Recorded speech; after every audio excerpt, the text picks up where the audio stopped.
I know we all like to say things like, I have no regrets. I wouldn't do anything differently. But looking back, hindsight obviously being 2020, would you have made the same decision to turn yourself in and spend all those years, or would you have went on with your life and hope that your God would forgive you?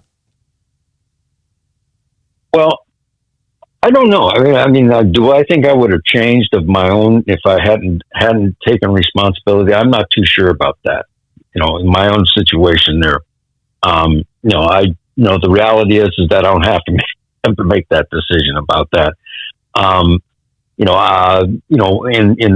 the program that I'm a part of, the 12-step work is that we don't regret the past, but would I like to see it differently? I don't know if I'd want to go to prison, but that's kind of looking at it from the point of what I know now. And I wouldn't need to go through that stuff in order to get to a place where I was doing what I'm doing now. And, going back, getting in a time machine and talking to my younger self and whether that would have made any difference or not, I don't think it would have, because I was just that insane of a person. And I had to, I had to get broken in some very difficult ways. But not everybody needs that. Not everybody has to get to that place. I've seen a lot of guys come in prison for a short time. They realize that this is not a good place to be. This is not a happy place to be. Unfortunately, I've seen other ones think that this is a sign of being a man, and no, it's not. There's nothing about that makes a person even an adult, a responsible adult. And that to me is what really being a man is about, is being of character, being of integrity, and walking in a way that, you are, contributing to the world around you rather than destroying it. Amen to that, man. Amen to that. You mentioned the bridge earlier and contemplated taking your life, but at one point behind bars, you also considered taking your own life. Can you talk to us about what was going on mentally with you at that time and give us an idea of what you were feeling? Well, I'd been sober for probably, over 25 years at that point. I'd been married for a long time, but it didn't look like that I was ever going to get out of prison. And there were not, things are still very, very bleak on that level. And, and I just made this. I had to stop and think about it. I said, "Do I really want to spend, decades more doing this, or do I want to end my life and get it, and be done with all this?"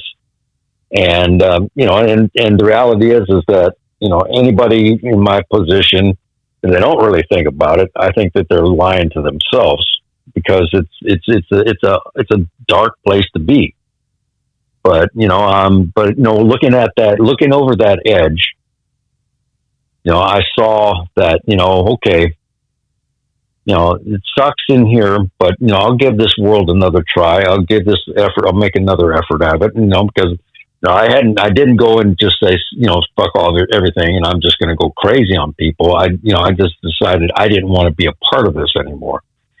And so when I decided I'd get back involved in the world around me, I'd become a good writer by that time. And I got approached by the warden of San Quentin to become the editor-in-chief of the San Quentin newspaper. And after looking at that, and after considering that side as I did, I went through some even more difficult things that were physical, my health and stuff like that. And I've never really given that kind of an idea of wanting to take my life since then. But I got out of myself, and I got back into being of help to other people, and I started writing for the San Quentin newspaper.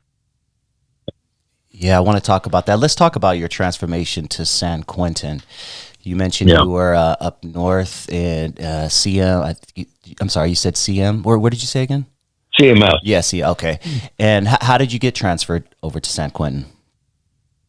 Well, they sent me over there because they wanted to send me over there for an evaluation and stuff. And San Quentin has started going through a change. They had when I first came to prison, there was only 13 prisons, so there wasn't a lot of options on where they would send people. And San Quentin, when I first came to prison, was a very violent place, and it was a lot of killing going on there, a lot of violence and stuff like that.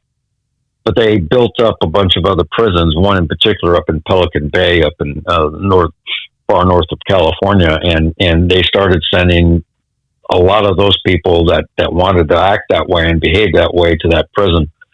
And so I got to San Quentin in 1993, and they had changed it in. It's like they had changed it into this institution that was,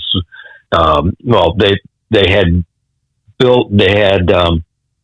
designated level 1 to a level 4 prison system at that point. You know, and San Quentin, when I got there, was at a level 2 prison.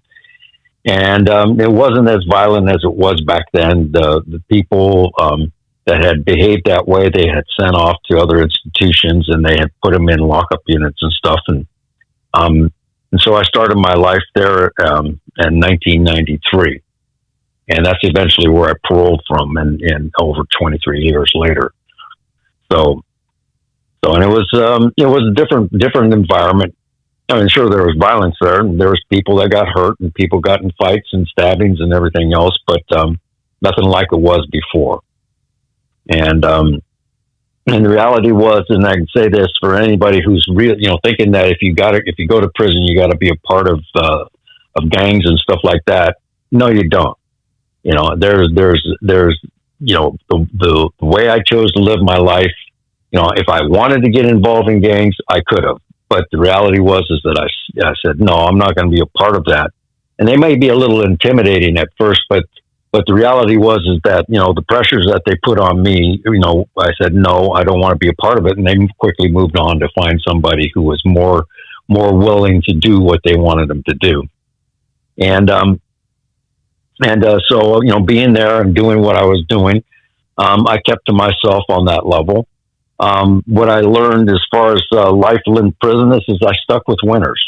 And there was plenty of people in the prison system, still are, who are doing the right thing. They're walking a walk that is, as they want to call it, and whatever that means is that, they're squares. And that means is that they ain't breaking the rules. They ain't breaking the laws. They're not trying to be a gangster. They're trying to be somebody who's ready to get out of prison and live a life that is responsible. I don't want you to take disrespect to these next couple of questions, but are you a white guy? Would you consider white, Caucasian? I am white. Okay, yes. Okay, cool. So, yeah. So yeah, I'm Caucasian. Okay. Okay, and I'm asking that because yeah. I've never. I know. Yeah, I've never interviewed a white gentleman who's about his prison experience. It's always been Latinos and blacks.